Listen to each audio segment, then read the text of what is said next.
I'm Calum Di Lieto here for Media Spotlight UK, and we are here at the blue carpet for Lightyear, the UK premiere. We are super excited for this movie, as is every Toy Story fan that has grown up with the franchise. But we are even more excited because we're going to be interviewing the cast. Yes, we're going to speak to them all about the movie, what it was like to immerse themselves in this animated masterpiece, and whether or not they would change anything from their past. Of course, we'll also be addressing the LGBTQ plus representation in this first Disney Pixar movie. I cannot wait.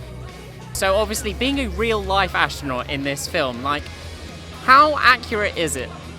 Oh, there are bits that are really accurate in terms of, the test flying that Buzz is doing in the early parts of the movie, coming back, it's not working, trying again, hard work, perseverance, determination.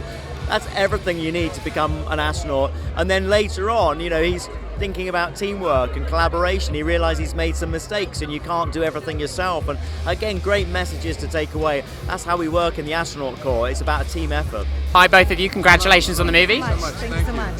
So, one thing I would love to know is, this is a lot of pressure for a director and a producer. Given the Toy Story franchise was so monumental, how did you deal with that pressure? I was feeling fine until you brought this up. What are you doing, man? I wasn't. We've made Toy Story films before, short films, and so they had a lot of pressure on them as well. This isn't. I never really thought it as a Toy Story movie, so it's its own separate thing. I don't know. Every movie needs to be great, right? So that's the pressure. Every kid, says, I want to be an astronaut when I grow up, and obviously it takes such determination, but how realistic a dream is it for a young kid that says that to their parents? I think it's becoming more and more realistic, but I think the bigger picture is that it can sow the seeds of inspiration into so many other careers.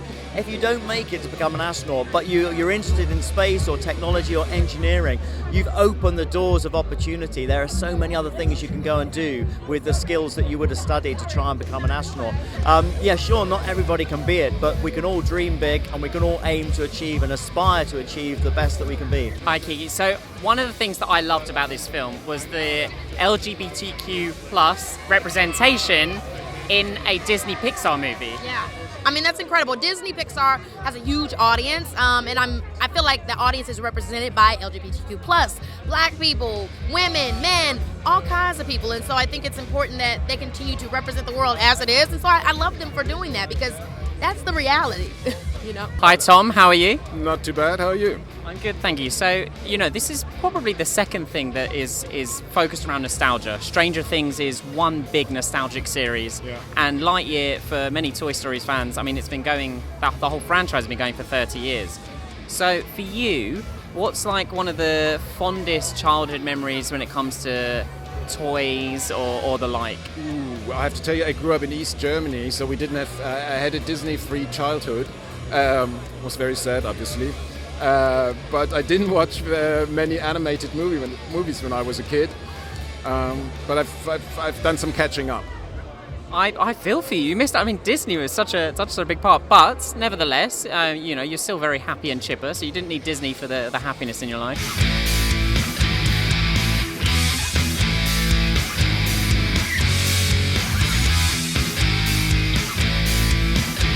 The energy is amazing. Also, the fact we get to go back to the cinema after a couple of years away. This is it feels like the biggest crowd I've been around for a long time, and not freaking out, but it's I'm excited. It feels really cool. Be honest. Who do you prefer working with, Chris Evans or Chris Hemsworth? Chris Pine.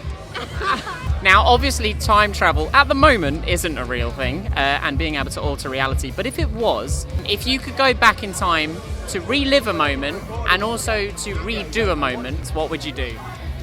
I don't know. I get spooked about going back and redoing and reliving. So, I'm happy. I want to keep moving forward and staying present. So, yeah.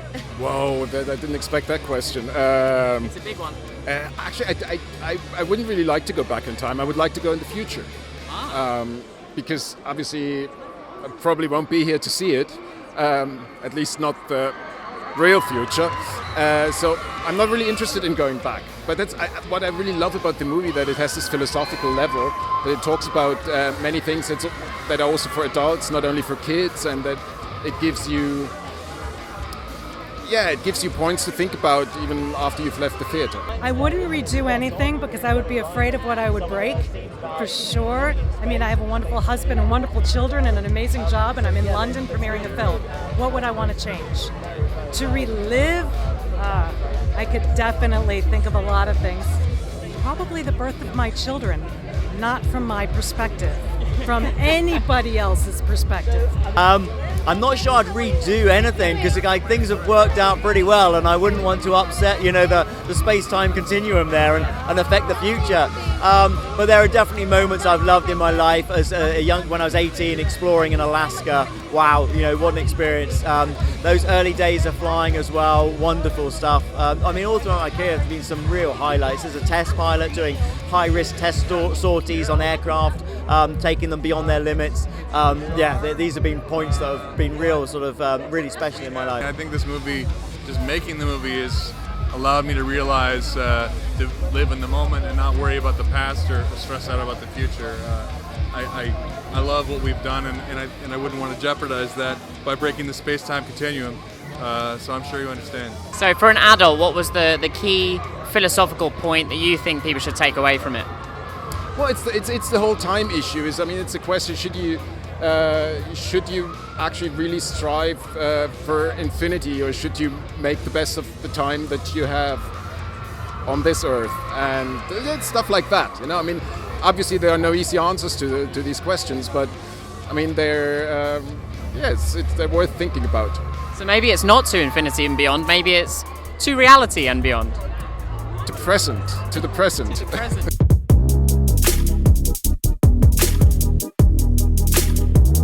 So we've been to infinity and beyond with the cast members. We've spoken to Taika, we've spoken to Kiki, and we've managed to speak to the director too. It's been a fascinating exploration beyond space to find out what the cast and crew have thought about this fantastic film.